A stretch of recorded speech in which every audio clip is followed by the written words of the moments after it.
Oh,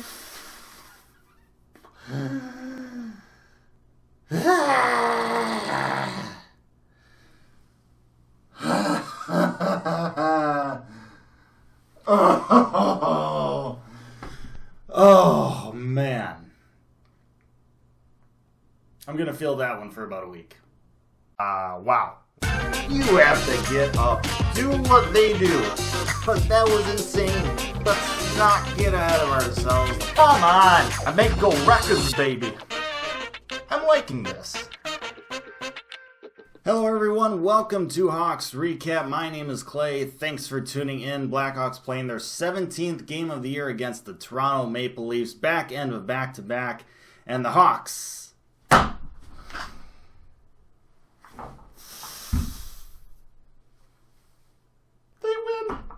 They got it done. They did it. Both teams coming into this game coming off a shootout loss in the front end of their respective back-to-backs. Maple Leafs losing to the Flyers in a shootout.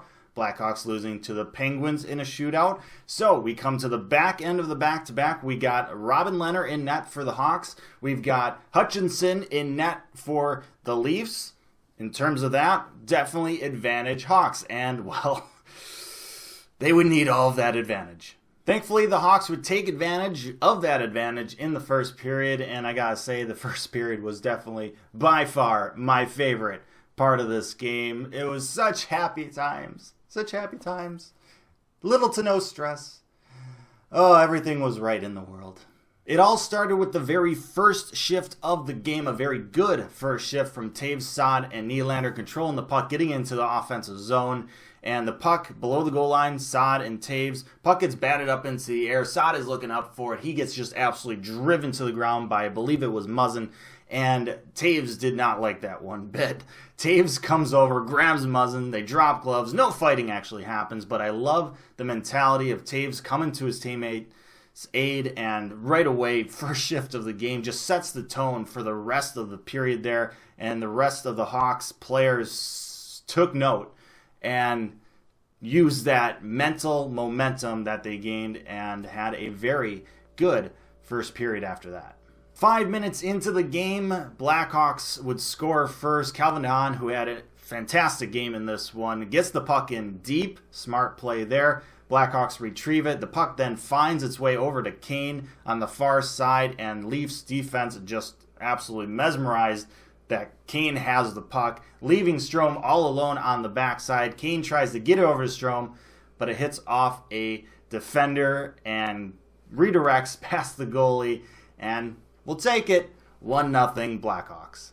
Blackhawks playing well after that. They would get another opportunity with about 8 minutes left to go in that first period. Offensive zone draw for the Hawks. However, it's won by the Maple Leafs. They have a chance to clear it. Muzzin, for some reason, decides to just throw it up into the air in the center of the ice to clear it.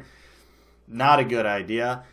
DeHaan comes in, keeps the puck in, catches it, releases it. Did I mention DeHaan had a good game? He had a good game. Keeps the puck in here, takes it in a little bit, puts a shot on net, shoots kind of for a rebound. He gets that rebound, comes out to a driving Kirby Dach, and he buries it into the empty net, making it 2-0 Hawks. So the Hawks are up 2-0 for the second straight game. We've seen this before. It's a little scary, but it's still a good... Oh, Kane just scored.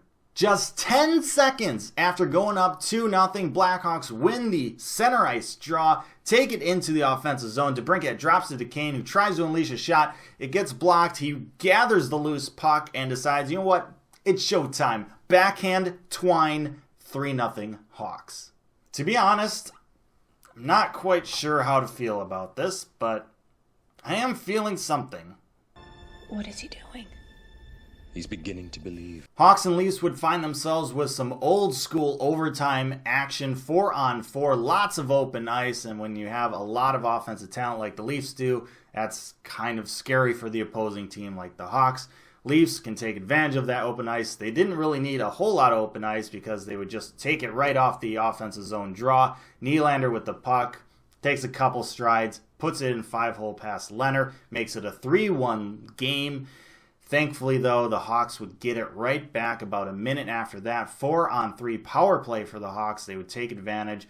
Kane to the Brinkat, cross crease to Taves, wide open net. He buries it. 4-1 Hawks going into the second period. Now, I'm not going to lie. Not going to lie. It was a great first period. I was very happy with that first period.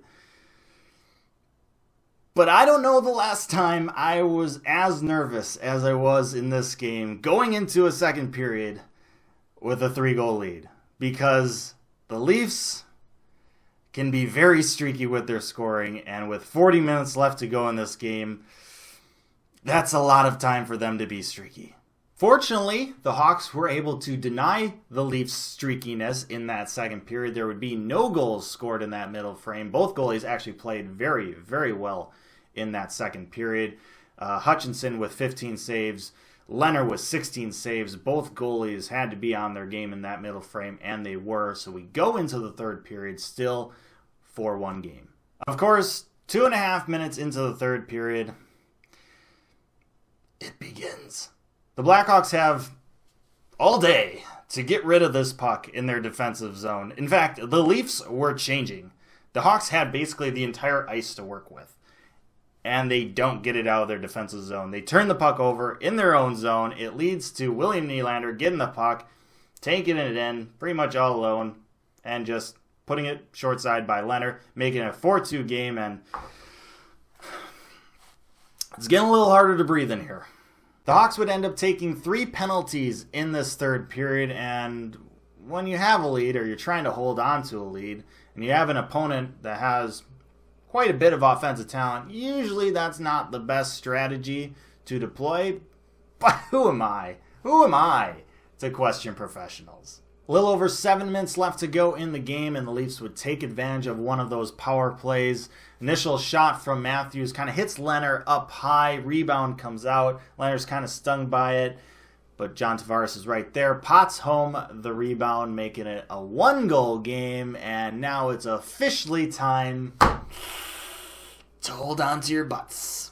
With about 3.5 minutes left to go in the game, Blackhawks turn the puck over again in their defensive zone, leading to just a scramble in front of Leonard. Bodies everywhere, puck everywhere. Leonard's down and out, empty net, but thankfully there are no Leafs there to take advantage of it.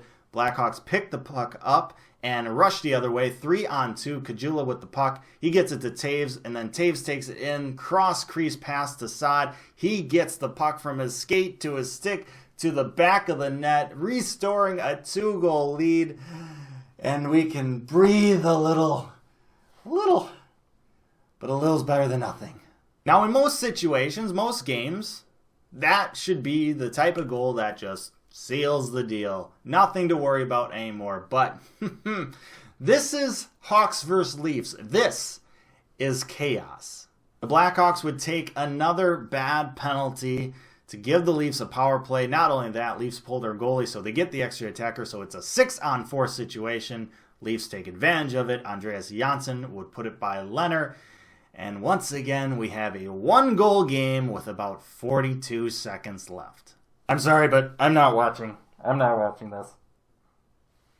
Somehow, those 42 seconds count down without another goal, and the Hawks survive and beat the Maple Leafs by a score of 5-4.